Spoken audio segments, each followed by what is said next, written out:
Welcome back.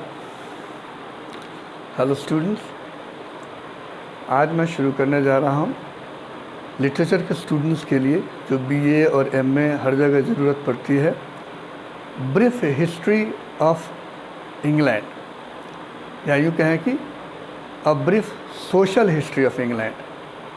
हम जाने कि कैसे एक छोटा सा देश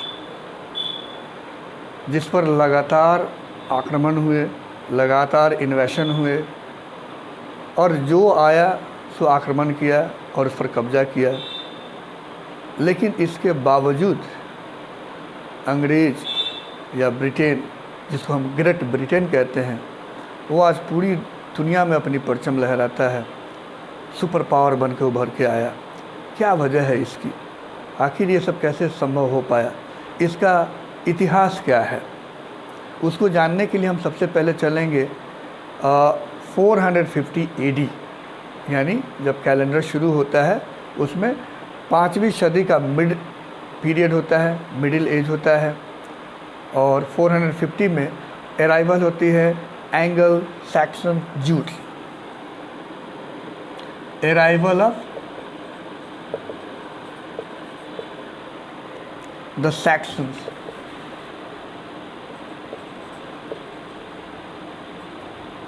इन इंग्लैंड। अब इसमें 3 आते हैं, एंगल्स, सैक्सन्स एंड जूट्स। ये तीनों व्यापारी रहते हैं। तो ये आते हैं 450 AD में और अपना व्यापार शुरू करते हैं। फिर 597 में सेंट ऑगस्टाइन्स मिशन अराइव्स इंग्लैंड में। ये अपना व्यापार शुरू करते हैं और आगे बढ़ते भी हैं। उसके बाद वो कहाँ आते हैं? केंट में आते हैं, एट केंट, इंग्लैंड में जगह। फिर आता है वक्त 871। हम लोग क्रोनोलॉजिकल चलेंगे ताकि समझ पाएँ। इसकी शुरुआत ही होती है यहाँ से। 871 में वो कौन बनते हैं? Alfred becomes king of Wessex. ठीक है, वेसेक्स के वो राजा बनते हैं। तब तक कोई बहुत बड़ी उथल पुथल नहीं मचती है। 1066 AD से इसमें एक लैंडमार्क और एक ह्यूज चेंज आता है, वो हम देखेंगे आगे। फिर 991 में एक लड़ाई होती है जिसको हम कहते हैं the battle of Maldon. Battle of Maldon, यहाँ पर इंग्लैंड में एक लड़ाई होती है। ये थोड़ा सा लंबा प्रोसेस है, इसलिए हम 2-3 लेक्चर करके, ये पहला लेक्चर है, 2 या 3 लेक्चर में हम इसको पढ़ेंगे ताकि आप बोर नहीं हो और ये सारा क्रोनोलॉजिकल आपको याद हो जाए, समझ में भी आ जाए। क्योंकि इसकी ज़रूरत आपको ऑनर्स में पड़ेगी और साथ ही साथ नेट वगैरह में भी पड़ेगी और कमीशन लेवल की तैयारी करेंगे उसमें भी पड़ेगी। तो एक ब्रीफ अकाउंट तो चाहिए ही चाहिए, जो सोशल कि क्या बैकग्राउंड रहा, कौन से शासक रहे और हर शासन का प्रभाव लिटरेचर पे पड़ता है या उसकी शिक्षा नीति पे पड़ती है। तो 991 में एक लड़ाई हुई थी जिसको कहते हैं द बैटल ऑफ मैल्डन। ये एक सिंपल प्रोसेस थी, लेकिन जैसे ही ये पीरियड शुरू होता है एक लैंडमार्क चेंज आता है, क्योंकि यहाँ से शुरू होती है किसकी? एक द बैटल ऑफ हेस्टिंग्स कहते हैं इसको, एंड द नॉर्मन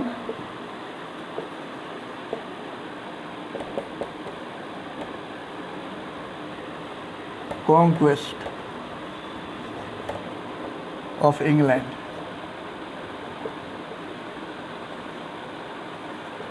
हेस्टिंग्स की लड़ाई होती है जिसमें जीत होती है नॉर्मन, यानी वो फ्रेंच हैं, फ्रांस से आते हैं, फ्रांस कॉलोनी से आते हैं और इंग्लैंड पे हमला करते हैं और वो जीतते हैं और वो अपना राज्य की स्थापना करते हैं। पहले मोनार्की था, मोनार्की का मतलब होता है राजतंत्र।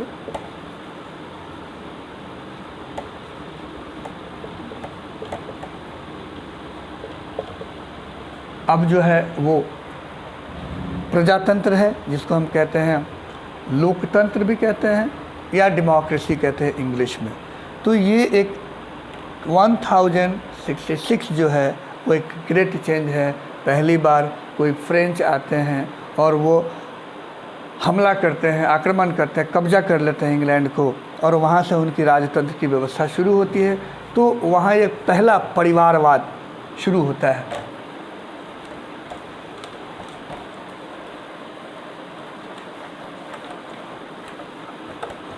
अब इनका वंश कैसे चलता है वो हम देखेंगे।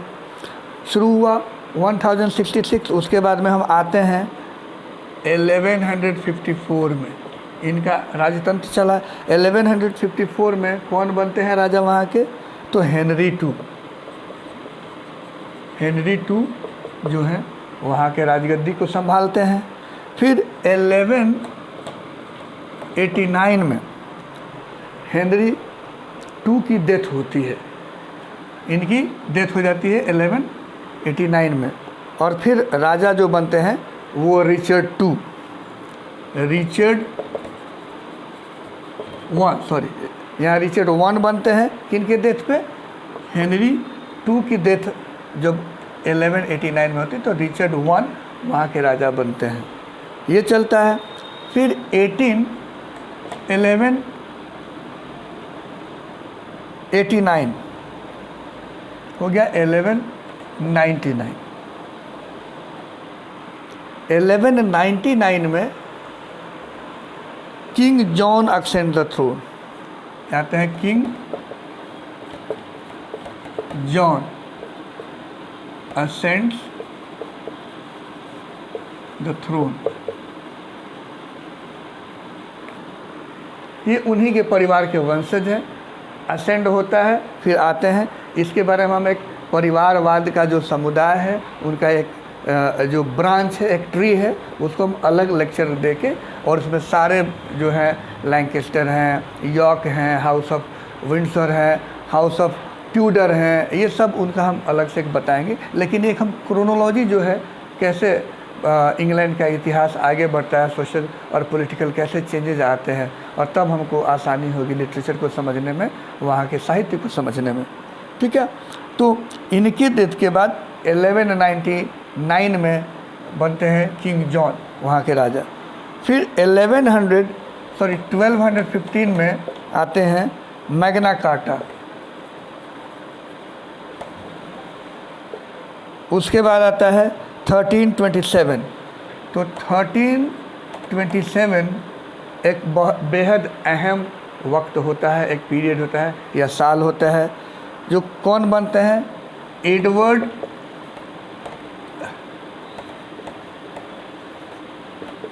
थर्ड।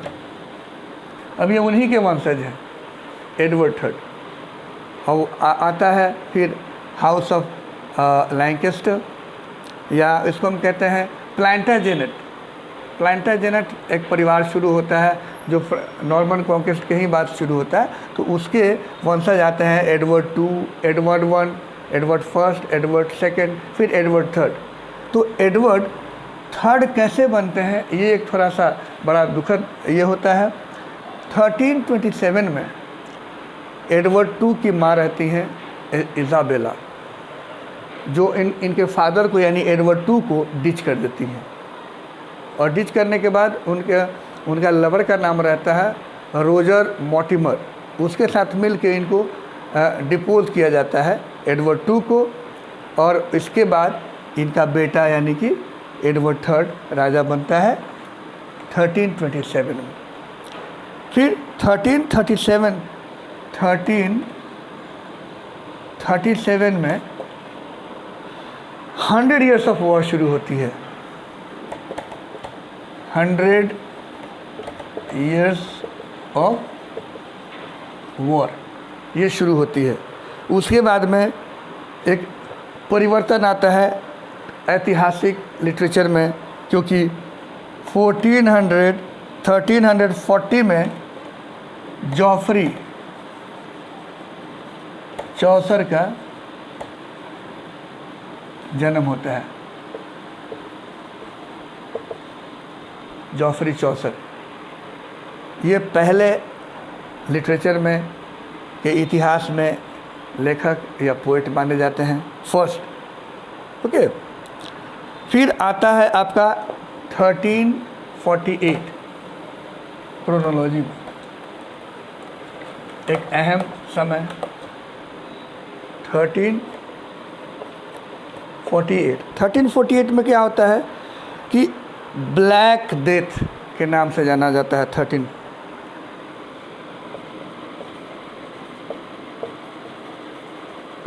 ये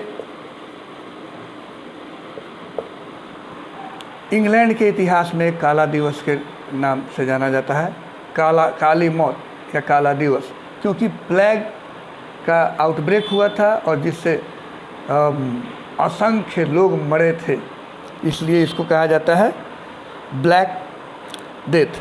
फिर 1377 में एडवर्ड थर्ड का मौत हुई थी। एडवर्ड थर्ड की मौत हुई थी। एडवर्ड थर्ड की डेथ, और उनके डेथ के साथ ही रिचर्ड टू राजा बने थे। रिचर्ड टू क्या बने थे? वहाँ के राजा। फिर 1381 आता है। 1381 में क्या होता है? एक रिवोल्ट होता है, एक विद्रोह होता है, जिसको हम कहते हैं द पीजेंट्स रिवोल्ट, यानी किसान विद्रोह इंग्लैंड में होता है। फिर आता है 1386, ये होता है डेथ ऑफ लैंगलैंड। अब ये लैंगलैंड कौन है? एक पोएट है जो जॉफरी चौसर के कंटेम्प्ररी हैं, उन्हीं के समकालीन हैं, बड़े नामी हैं। उसके बाद पीरियड आता है हमारा 1399।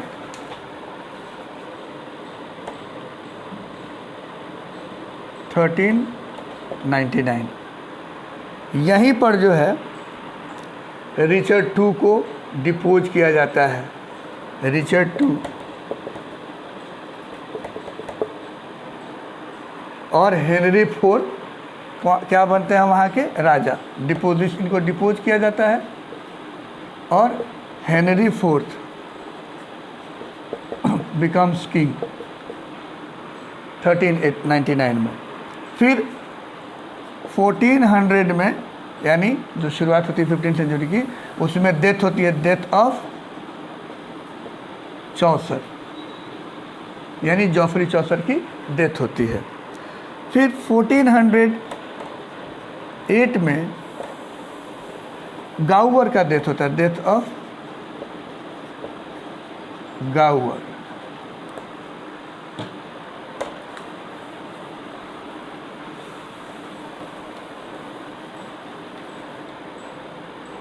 फिर आता है डेट 1415, 1415, ये आता है the battle of Agincourt, the battle of Agincourt, ये होता है। फिर 1453 इम्पोर्टेंट ईयर है, किस लिए? ये होता है beginning of the European renaissance, beginning of European renaissance. ठीक है। उसके बाद आता है 1455। यह एक विचित्र ईयर है, क्योंकि इसमें शुरू हुई थी the first battle of the Wars of roses. विचित्र इसलिए है कि यहाँ पर दो पार्टियाँ थी वॉर ऑफ रोजेज, जो 1455 से लेकर 1485 तक चली थी। एक था हाउस ऑफ यॉर्क और दूसरा था हाउस ऑफ लैंकेस्टर।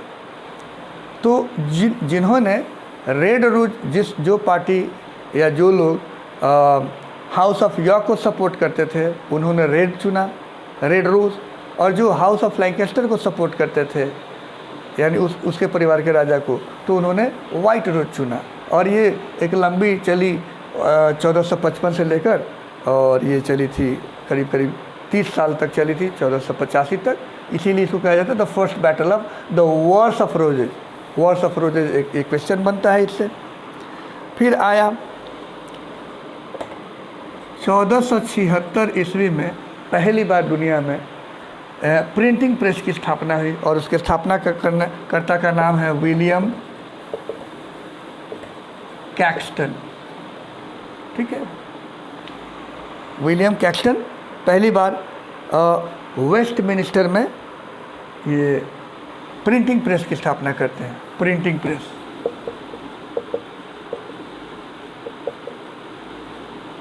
वेस्टमिनिस्टर। फिर 1485 यहाँ पर क्या है कि रिचर्ड थर्ड जो है हरा दिए जाते हैं। Richard third defeated. ठीक है, और यहीं से रोज ऑफ जो battle of the rose of war जो है वो ख़त्म होता है, और क्या शुरू होता है?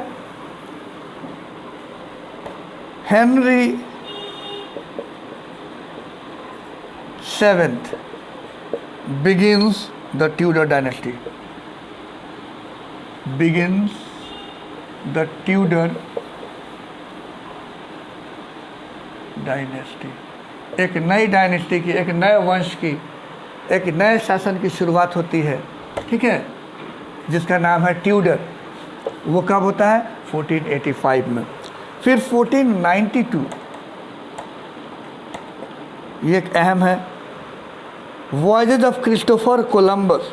वॉयजेज ऑफ क्रिस्टोफर कोलंबस ये चलता है उनका 1504 तक, 1492 से लेकर 1504 तक। Christopher Columbus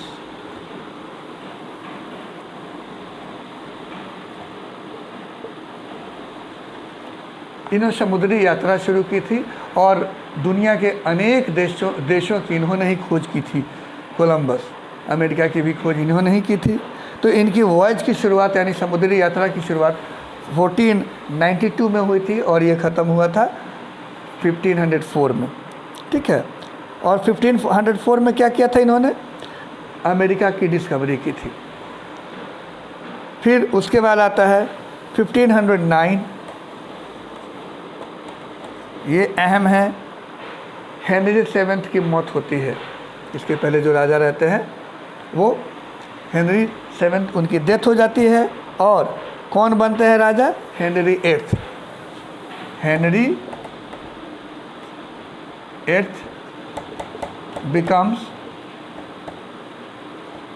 king after the death of Henry seventh. ठीक है, इन्हें उनके फादर की मौत के बाद ये बनते हैं राजा वहाँ के। उसके बाद आता है 1500 ऑनवर्ड्स, यानी कि आप समझ लीजिए 1500 जो ऑनवर्ड्स चल रहा है वो आपका कौन सा सेंचुरी हो गया? वो कौन सा शताब्दी हो गया? वो हो गया आपका 16th सेंचुरी। फिर आता है एक अहम डेट 1529। क्या होता है 1529 में? Fall of cardinal Wolsey, rise of Thomas Cromwell, sir Thomas More becomes chancellor. Thomas More जो है चांसलर बनते हैं। ठीक है, फिर आता है 1534। 1534 में क्या होता है? Abolition of PayPal authority in England, act of succession and supremacy, Henry eighth makes himself supreme head of the English church. Henry eighth जो है क्या करते हैं?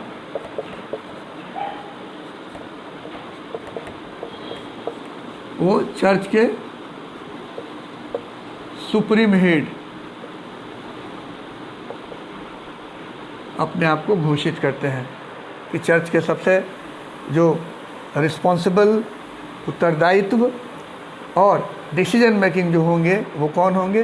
वो खुद हेनरी एट्थ होंगे।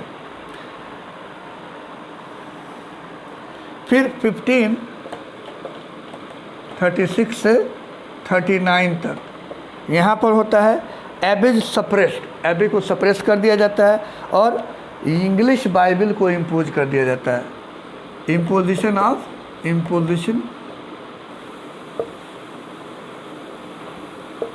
इंग्लिश बाइबल, यहाँ सबको इंग्लिश बाइबल ही माननी है। फिर 1539 में बाइबल को ट्रांसलेट किया जाता है, द ग्रेट बाइबल ट्रांसलेटेड, ठीक है, जॉन हेवुड ये लोग मिलके करते हैं ट्रांसलेशन ऑफ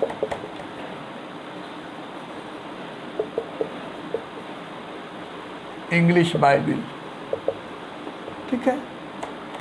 फिर आता है 1547, यहाँ पर होती है कि हेनरी एट्थ की डेथ होती है, हेनरी एट्थ डाइज, ये जो है Henry eighth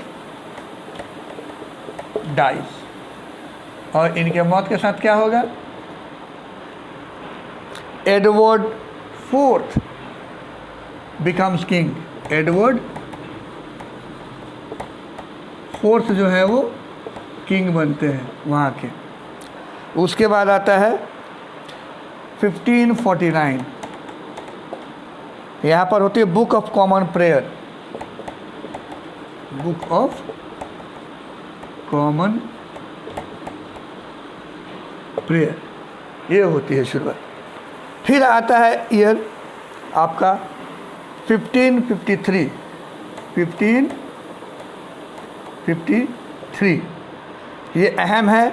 Edward six dies, ये एडवर्ड फोर्थ नहीं, ये एडवर्ड सिक्स है, एडवर्ड सिक्स डाइज। और फिर क्या होता है, बढ़ेंगे तो दूसरा शासन में आएगा, कौन बनता है? मेरी ट्यूडर, यहाँ पर है हु बिकम्स क्वीन, मेरी ट्यूडर डायनेस्टी की हैं तो she becomes queen of England, ये महारानी बनती है इंग्लैंड की जो ट्यूडर डायनेस्टी की हैं। आगे हम दूसरे लेक्चर में मैंने पहले बता दिया कि इसके बारे में हम पूरा एक श्रृंखला बनाएंगे, एक ट्री बनाएंगे, जिससे आपको डायनेस्टी समझने में आसानी होगी। एक परिवार का जो राजवंश चलता है कि कैसे उनका वंशज कैसे आगे बना, या फिर बीच में दूसरा कोई बन गया, उसका हम एक ट्री बनाएंगे तो ज़्यादा समझ में आएगा। हम लोग अभी क्रोनोलॉजी समझ रहे हैं, तो आज के लेक्चर के लिए इतना ही हम रहने देते हैं। इससे 1558 ऑनवर्ड्स जो हम दूसरे लेक्चर में इसको समझेंगे और कहाँ तक मॉडर्न पोस्ट मॉडर्न तक हम लोग पहुँचेंगे। So thank you very much. Keep on watching, subscribing and viewing. Thank you.